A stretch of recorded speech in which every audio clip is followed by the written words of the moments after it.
Welcome to Ecom Monthly Intro to American Culture. I'm Marcellus. And I'm Heather. This month is January. And what that means is not only is it cold, but it's also the beginning of a new year. Happy New Year! Happy New Year! Usually we celebrate the New Year by doing what? Drinking? That's right, lots of drinking. Yeah, we have a big party. That's right. Actually, the New Year's party, it happens on December 31st, and it goes until after midnight, until That's the right. New Year. Way after midnight. That's right. And what we usually do is we have a party, we count down 10, 9, 8, 7, 6, 5, 4, 3, 2, 1, the seconds until the beginning of the new year.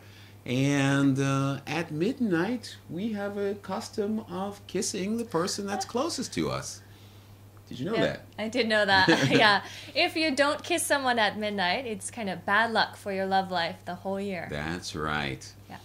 Anyway, let's begin. Okay. Here we go. All right, everyone. Today's cultural topic is tips and gratuity. All right. So our keywords today are gratuity not included, Keep the change, and 15%. All right. So we'll get started talking about gratuity or gratuity not included. Okay. So when you go to a restaurant, we usually expect we should probably give a big tip, 15 or 20%.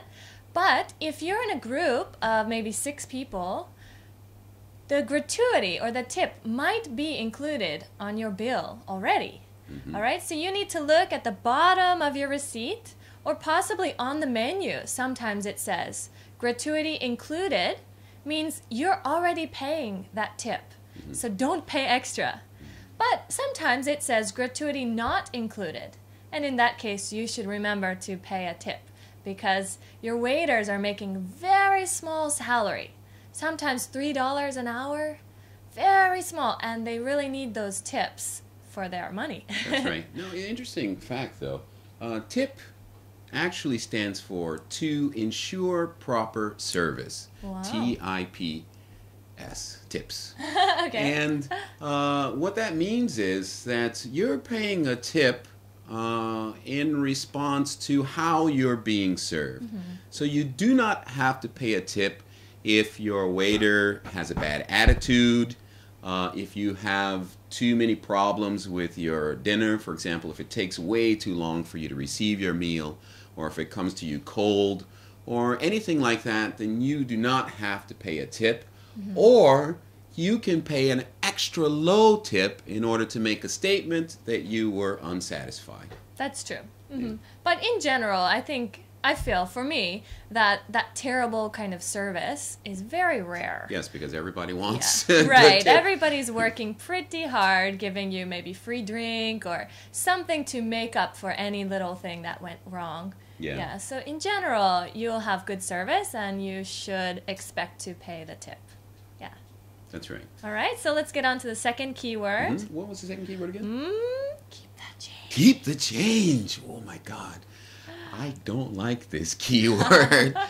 But sometimes when it's too troublesome to calculate exactly how much you're going to have to pay in tip, or if you don't mind paying a little bit extra or a little bit less than that standard 15%, you can just say to the guy, keep the change.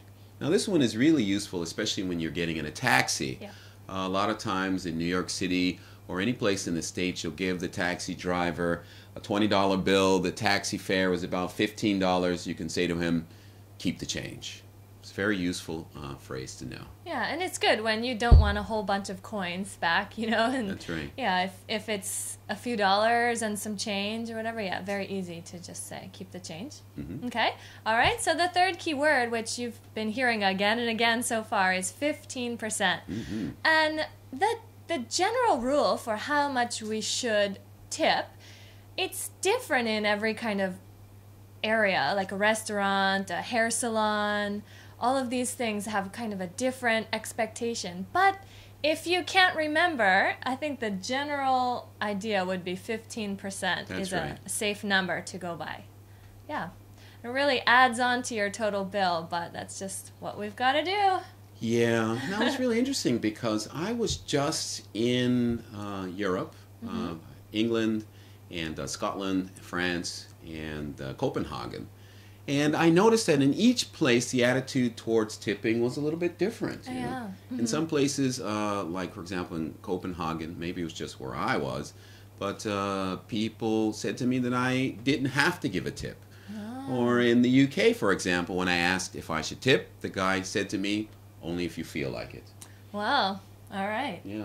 Well, let's remember we should tip if your service is good. That's right. So the point was the difference is in the States, people definitely expect you to pay a tip, but that may not be the case wherever it is you're from. Yeah.